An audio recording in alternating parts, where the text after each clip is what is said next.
Қайырлы күн баршаңызға, менің каналыма қош келдіңіздер.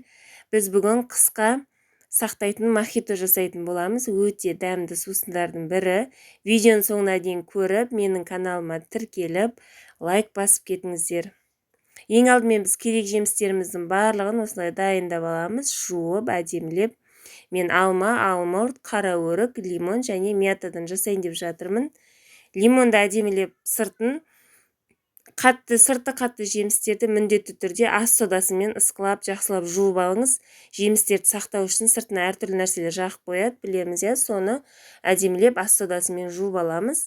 Осылай лимондарымызды осылай бөліктерге бөліп, дәндерінен тазартып, банкіге салуға жемістерімізді осылай дайындаймыз. Келесі кезекте алманы да дәл солай орташа бөліктерге бөліп, дәндерінен тазартып дайындап аламыз. Мохитоны өзіңізге ұнаған кез келген жеміс түрінен жасай беруге болады. Қандай жеміс қалайсыз, содан жасай беріңіз, өте дәмді болып шығады. Ең бастысы пайдалы, дәруменге толы сусынның бірі.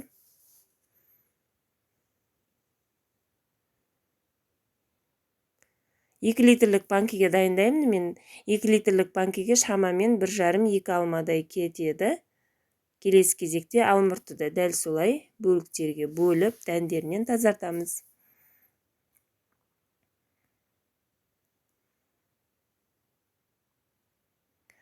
Барлық жемістерімізді дайындап болғаннан кейін банкілерімізді жақсылап жуып, булап алатын боламыз, стерилдеп. Буға 5-6 минутқа қойып қоямыз. Қақпағын міндетті түрде бірге қайнатып алатын боламыз. Жемістеріміз дайын, банкілеріміз дайын. Енді жуылған жемістерімізді кезекпен кезек банкілерімізге орналастыратын боламыз. Осылай мята саламыз.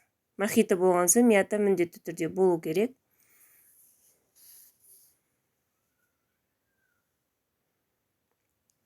Дайын жемістерімізді кезекпен кезек осылай салып шығамыз.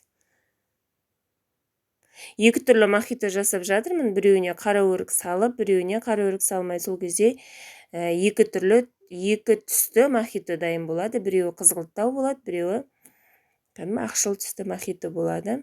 Дәмі өте керемет шығады. 2 литрлік банкіге 250 грамм қант саламыз. Барлық банкімізге солай 250 граммнан қант салып шығамыз. Қант салып болғаннан кейін үстіне қайнап тұрған суымызды құямыз. Өте оңай мохито жабу. Компот құсатып, 2 рет қайнатып жүрмейміз. Бірден қайнаған су құйып, бірден жауып тастаймыз бетін. Мохитомыз қысқа дайын болады. Толтырып, бетпе-бет қып суларын құйып, қақпағын жауып, бірден баса береміз.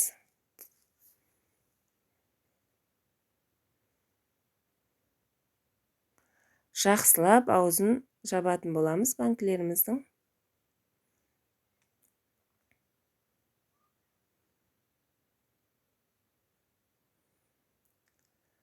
Жауып болғаннан кейін міндетті түрде дұрыс жабылған, жабылмағанын тексеретін боламыз.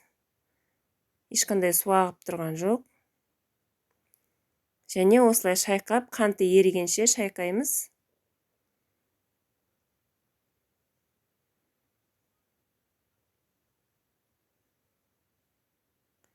Барлық банкілерімізді дәл осылай қайталайтын боламыз.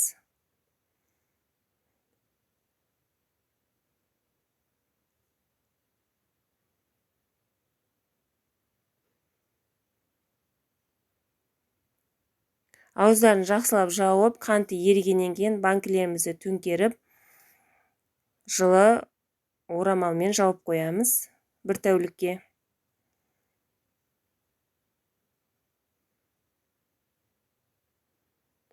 Осылай мохитомыз дайын болды.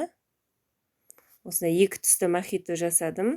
Осы рецептпен жасап көріңіздер. Каналыма тіркелуді